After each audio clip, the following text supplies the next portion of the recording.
జానకి జానకి జానకి ఏమైంది జానకి జానకి జానకి ఏమైంది జానకి జానకి జానకి ఏంటి అత్తయ్య రూమ్ లో మావయ్య డాక్టరు.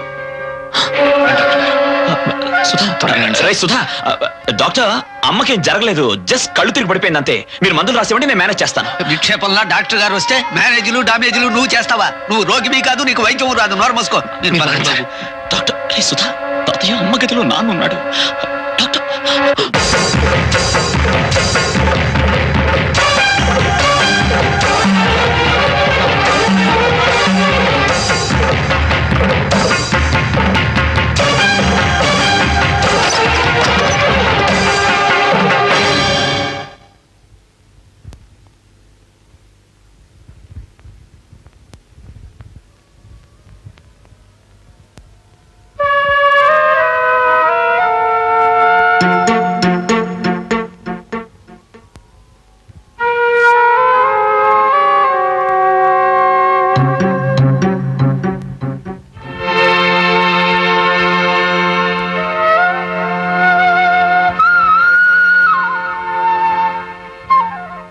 ప్రమాదం ఏమీ లేదు ఆనంద్, ఈ మందులు వాడండి.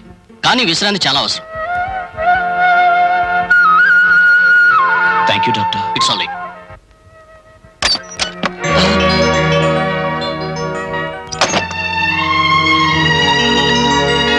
చంద్ర, హే నాన్న చంద్ర, చంద్ర, హే చంద్ర, చంద్ర, చంద్ర,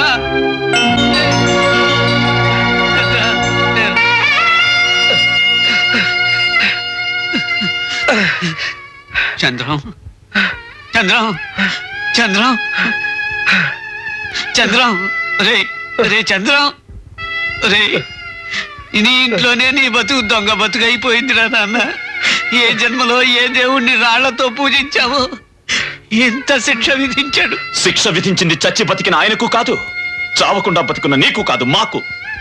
మీ కడుపున పుట్టిన పాపానికి ఈ నాటకాన్ని జీవితంగా అనుకోమని ఆ దేవుడు మాకేసిన శిక్షది. ఆవేశంలో మంచి చెడు మర్చిపోయి మాట్లాడుతూ ఏమిటో నీకొక్కడికి తెలిసిన మంచి? ఆవిడ పడిపోగానే ముందు వెనక ఆలోచించకుండా డాక్టర్ కోసం పరిగెట్టవేనా? మంచట మంచి. బాబోయ్, ఒక్క క్షణం ఈ పెద్ద మనిషి నా డాక్టర్ గారిని చూస్తుంటే మనమంతా ఏమయ్యేవాడు? అది ఆలోచించావా?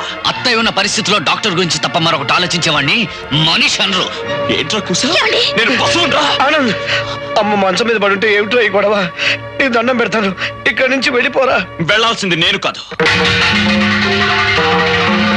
తెలుసు, దీనికి అంతటికీ కారణం నేను తిరిగి రావడం అని నాకు తెలుసురా. కానీ మా ప్రాణాలు తీయడానికి తిరిగి వచ్చానంటో. మీ ప్రాణాలు తీయాలనుకుంటే పురుట్లోనే మీ గొంతు పిసికి చంపేసి ఉండేవాళ్ళం. మీకు బ్రతకనిచ్చి ఇప్పుడు మేము బ్రతకలేక చేస్తున్నాం. నువ్వు ఆవేశపడద్దు. ఒరే, మీ నాన్న బ్రతుకున్నారని లోకం తెలిస్తే ఏమిట్రా నీకు నష్టం? నా ఉద్యోగం ఊడిపోతుంది. ఎల్ఐసి వాళ్ళు ఇచ్చిన ₹1,00,000 గంగలో కలుస్తాయి. మనం అందరం రోడ్డు మీద అడుక్కు తినాలి. నేనుండగా మీకు పరిస్థితి రాదురా. రానివ్వను, నేను పోషిస్తాను. 25 ఏళ్లుగా మిమ్మల్ని మీ కోరికల్ని సహించి భరించి పోషించానే. ఆ మాత్రం నమ్మకం నా మీద మీకు లేదురా. చెప్పండిరా, మీ నాన్న అడుగుతున్న దానికి సమాధానం చెప్పండి. ఇకనైనా ఈ రంగు వేయని నాటకానికి తెరదించి మీ నాన్న బతికే ఉన్నాడని లోకానికి చెబుదాం. కష్టమైనా సుఖమైనా కలిసి అనుభవిద్దాం. చెప్పండిరా.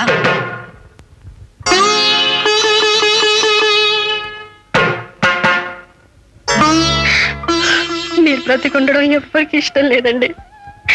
ఇలాంటి వాడిని పెంచడం కోసం ఎన్ని పాటలు పడ్డాం. ఈ జంతువుల కోసం ఎంత జీవితం నాశనం చేసుకున్నామండి. వీళ్ళ సంగతి నీకు ఇప్పుడే తెలిసింది జానకి. ప్రతి క్షణాన్ని స్వార్థంతో తూకమేసి బతికే ఈ కలికాల పిల్లలు రేపు మనం చస్తే కొరువు పెట్టని కూడా చికాకు పడతారు. ఆ విషయం నాకెప్పుడో తెలుసు. తెలిస్తే ఎందుకు తిరిగి వచ్చారు? అనుక్షణం శ్మశానం లాంటి ఇంట్లో శవంలో బ్రతకడానిక? నేరం చేసిన నేరస్తులా చీకటి కొట్లో పడి ఉండడానిక? మీ కళ్ళ ముందే మీకు తద్దినం పెడుతుంటే చూస్తూ ఆనందించడానిక? చెప్పండి, ఎందుకు తిరిగి వచ్చారు? చెప్పండి. మీరు తిరిగి రావడం వరం కాదండి, శాపం అండి, శాపం. ఆవేశపడతానికి నీ ఆరోగ్యానికి మంచిది కాదు. మీరు ఇంటికి రావడం వరం కాదండి, ఆయన తిరిగి రావడం అమ్మకు కూడా ఇష్టం లేదు. ఇప్పటికైనా అర్థమైందా? కాదురా, నీలాంటి రాక్షసుడున్న కొంపకి ఆ దేవుడు మళ్ళీ ఎందుకు తిరిగి అని కుళ్ళి కుళ్ళి ఏడుస్తోందిరా దరిద్రుడా. ఏంట్రా వాగావు?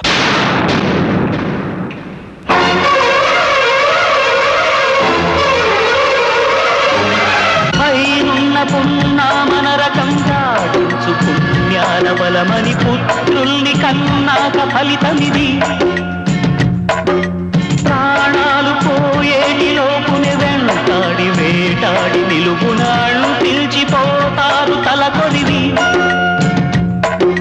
పాలు పోసి పెంచే కాలనాగు రూపం నోము నోచి పొందే ఘోరమైన శాపం.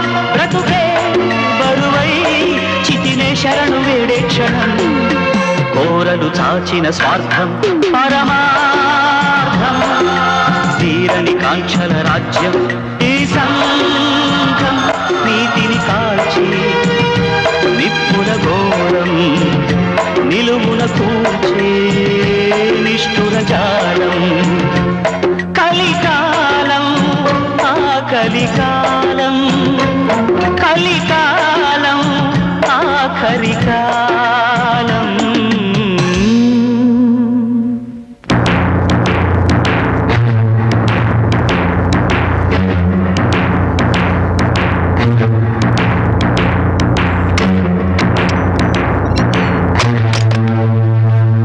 తలుపు తీయండి, తలుపు తీయండి. జానకి,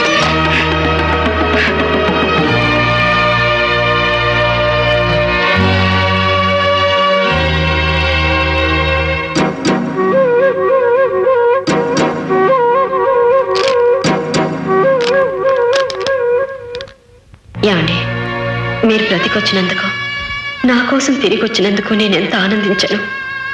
మన పిల్లలు మిమ్మల్ని అనుక్షణం చిత్రవద చేస్తుంటే అంతకంటే కుమిలిపోయాను.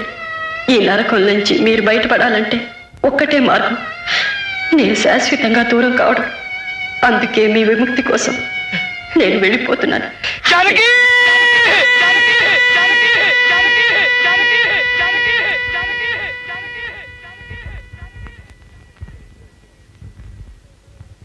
వెళ్ళిపోయిందిరా, ప్రేమ శాశ్వతంగా వెళ్ళిపోయింది. నేను ఎవరి కోసం వచ్చానో, ఎందుకోసం తిరిగి వచ్చానో ఆశ జ్యోతి ఆరిపోయిందిరా. నేను వెళ్ళిపోతున్నాను రా, మళ్ళీ తిరిగి రాను. ఏ రైలు కిందో నా శవం కనిపించినా అది మీ కన్న తండ్రిదని ఎవరికి చెప్పుకోవద్దు. ఇక నీ ఉద్యోగం గురించి, నీ ఎల్ఐసి డబ్బు గురించి భయపడాల్సిన అవసరం లేదురా. హాయిగా ఉండండి, సంతోషంగా ఈ స్వార్థ సామ్రాజ్యాన్ని, మనుషులు మమతలు చచ్చే ఈ శ్మశానాన్ని ఏలుకోండి.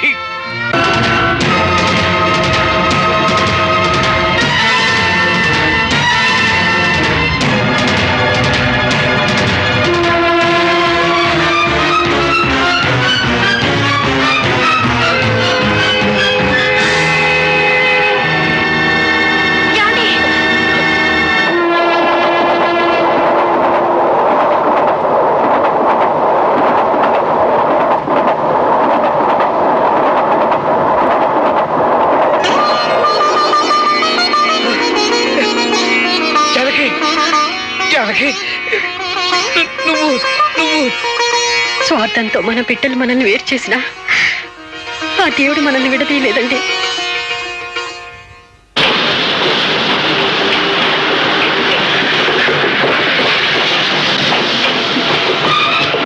ఈ కంపార్ట్మెంట్లో ఎక్కుదాం కదా. టికెట్లు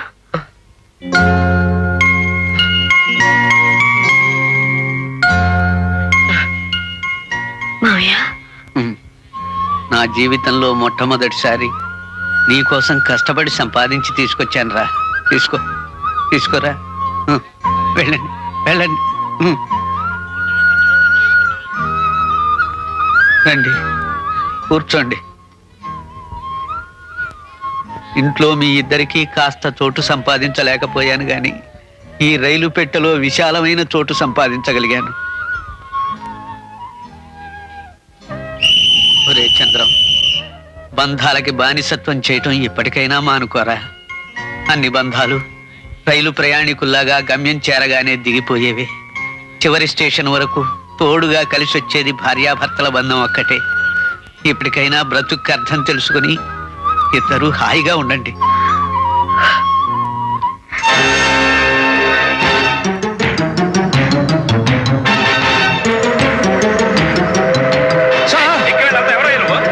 mister Paramsham father of Chandrasekhar. వదలవయ్యా, నేను వదలను సార్, మీరు వెళ్ళడానికి వీల్లేదు. వదలవయ్యా, ట్రైన్ వెళ్ళిపోతాను బాబు. ఆగండి సార్, నాకు జవాబు చెప్పి వెళ్ళండి. ట్రైన్ వెళ్తుంటే ప్రశ్న జవాబులు ఏమిటి? అవునండి, అరే! ఎల్ఐసి చేసిన వాడు చస్తే ఆ డబ్బులు వాడి పెళ్ళానికి ఇస్తున్నారు, పిల్లలకి ఇస్తున్నారు. వాడి మీదే ఆధారపడి బతికే నాలాంటి ముసిలి తల్లిదండ్రుల మాట ఏమిటి? What is my position? Answer me. చెప్పండి, వాట్ ఈస్ మై పొజిషన్? ఏ మనిషి అయ్యా నువ్వు? ట్రైన్ ఎక్కడా చేశావు? వెడుతున్న ట్రైన్లో ఎక్కితే కింద పడి చచ్చిపోతారు సార్. నాకు ఎక్కడున్నా చావు తప్పదయ్యా. వాళ్ళు నన్ను తరుముకుంటూ వస్తున్నారు. ఛ! పోయేవాడిని నువ్వు పట్టుకుని ఆపేశావు. మిమ్మల్ని చంపేదెవరు సార్? దొంగలా గుండాలా? వాళ్ళకంటే డేంజరస్ మనుషులు నా కన్న బిడ్డలు. మీ కన్న బిడ్డలా? అవునయ్యా, 10 లక్షలకు ఎల్ఐసి నా పేరును ఉందని వాళ్ళకి తెలిసింది. ఆ డబ్బు కోసం నన్ను చంపడానికి వస్తున్నారు. కలికాలం. ఈ మాయ బంధాలు నమ్మకు, ఈ పరుగు పందాన ఆగకు, నీ బాట నీదేర కడవరకు. ఏ గాలిని దారి అడగకు, ఏ జాలికి ఎదురు చూడకు, నీ నీడనే నీకు తోడనుకో. ఓడలాగా నిన్ను వాడుకున్నవారు తీరమందగానే తిరిగి చూడబోరు. పడవై బ్రతికి నడి నదిలోనే నిలిచుండకు. ఏరై పారే కాలం ఏమైనా సాక్షిగా నిలిచిన గట్టు కరిగేనా. వేసవి కాని వెల్లువనాని శాశ్వత స్నేహం అల్లుకుపోని. చెదిరేనా పండిన బంధం చెరిపే